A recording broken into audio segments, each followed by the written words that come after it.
2464 का power 1793 into 615 का power 317 into 131 का पावर 491 का इकाई अंक कितना है।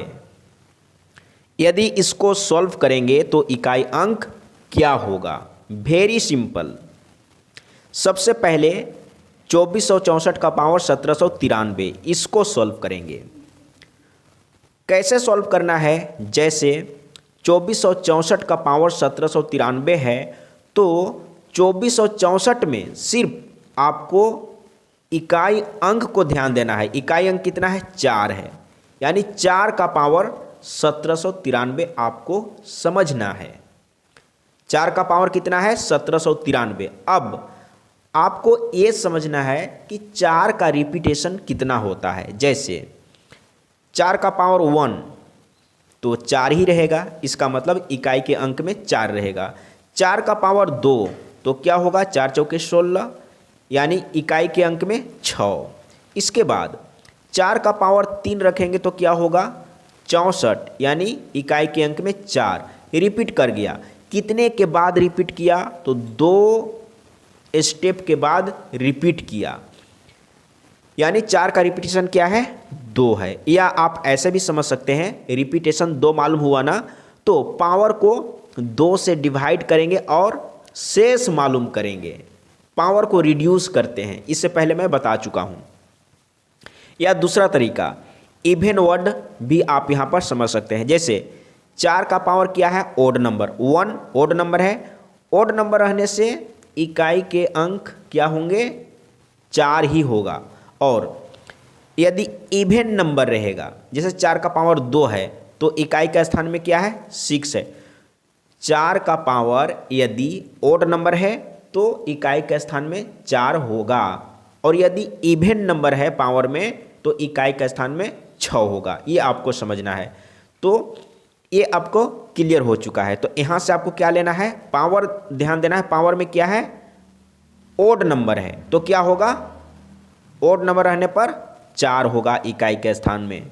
तो पहला जो टर्म है वहाँ से आपको क्या लेना है, 4 लेना है। मैंने 4 ले लिया।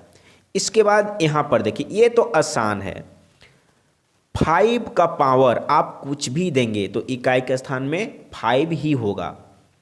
यदि आप लिखेंगे 5 का पावर 2 तो कितना होगा, 25, इकाई का स्थान में 5। यदि 5 का पावर आप 3 दे देंगे तो क्या होगा, 125, यानी इकाई का स्थान में 5। तो 5 का पावर आप कुछ भी देंगे तो इकाई के स्थान में 5 ही रहेगा। तो इसमें कोई दिक्कत नहीं है, ठीक है। तो यहाँ पर 615 का पावर 317 है, तो 615 जो है उसमें से सिर्फ आपको इकाई के स्थान में जो संख्या है, जो अंक है, उसको सिर्फ ध्यान में रखना है, ठीक है। यानी 5 का पावर 317 आपको समझना है। तो 5 का पावर कुछ भी रहेगा तो इकाई के स्थान में 5 ही आएगा। ये क्लियर है। अब लास्ट में 131 है, तो 131 के लास्ट में यानी इकाई स्थान में 1 है, तो 1 का पावर 491 आपको समझना है। तो 1 का पावर आप कुछ भी देंगे तो लास्ट में यानी इकाई के स्थान पर 1 ही आएगा। तो यहाँ से आपको 1 मिल गया, ठीक है। अब इसी को मल्टीप्लाई कर देंगे तो क्या होगा, 20 आएगा, 4 5 20। तो इकाई का स्थान में क्या मिला, 0। तो डी ऑप्शन सही है। इस तरीके से सॉल्व करते हैं। अब चलते हैं अगला नंबर, दूसरा प्रश्न, और इसका आंसर को भी मिला लेते हैं। आंसर लिखा हुआ है, सही है। अगला प्रश्न है 3 का पावर 57 इंटू 6 का पावर 41 इंटू 7 का पावर 63 के गुणनफल में इकाई अंक क्या होगा। Very simple.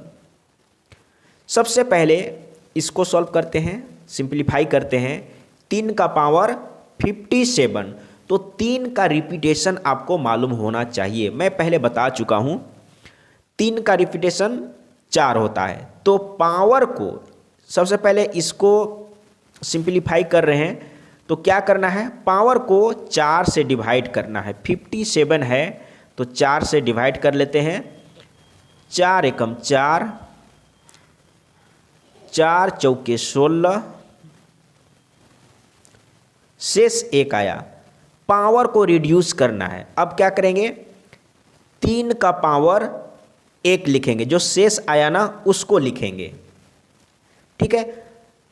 अब यहाँ पर 6 का पावर आप कुछ भी देंगे तो इकाई के स्थान पर 6 ही आएगा। चेक कर लेते हैं कैसे आएगा। 6 का पावर 1 तो 6 ही रहेगा। 6 का पावर 2, 6 छक 36। फिर से 6 का पावर 3 करेंगे तो फिर से कितना होगा, यानी 36 में फिर से 6 से गुना कर देंगे तो लास्ट में क्या आएगा, 6 ही आएगा। तो एक बार मैं लिख देता हूँ, 6 छक 36 के 6 तिया 18, 18 और 3 21, यानी इतना होगा। तो 6 का पावर आप कुछ भी रखेंगे तो इकाई के स्थान में 6 ही आएगा, तो इसके लिए कोई दिक्कत नहीं है। यहाँ पर 1 था और इसके लिए 6 और इसके लिए अब समझना है। 7 का पावर 63 है तो 7 का रिपीटेशन क्या होता है, 7 का रिपीटेशन होता है 4। तो 63 को डिवाइड करेंगे 4 से। 4 एकम 4, 2 बच गया, 3 उतारते हैं, 23 हुआ, 4 पचे 20, शेष कितना बचा, 3। 7 का पावर 3 लेके चलेंगे। अब यहाँ पर देखिए 3 का पावर 1 मतलब 3 और 6 तो डायरेक्ट 6 है। अब इसको समझना है। 7 का पावर 3 तो इकाई का स्थान में क्या होगा, 7 का पावर 3 का मतलब आप मल्टीप्लाई कर लीजिए, 343 होता है तो इकाई का स्थान में 3। तो 7 का पावर 3 का इकाई अंक क्या होगा, 3 होगा। तो यहाँ पर 3 लेके चलेंगे और इसको मल्टीप्लाई कर देंगे। 3 छक 18, 18 तिया 54, 54 इकाई के स्थान में क्या आया, 4 आया। इस तरीके से सॉल्व करना है। यदि प्रैक्टिस करेंगे और कॉन्सेप्ट को समझे हुए रहेंगे तो एग्जाम में आप फास्ट कैलकुलेशन करेंगे, बहुत ही कम समय में आंसर आ जाएगा।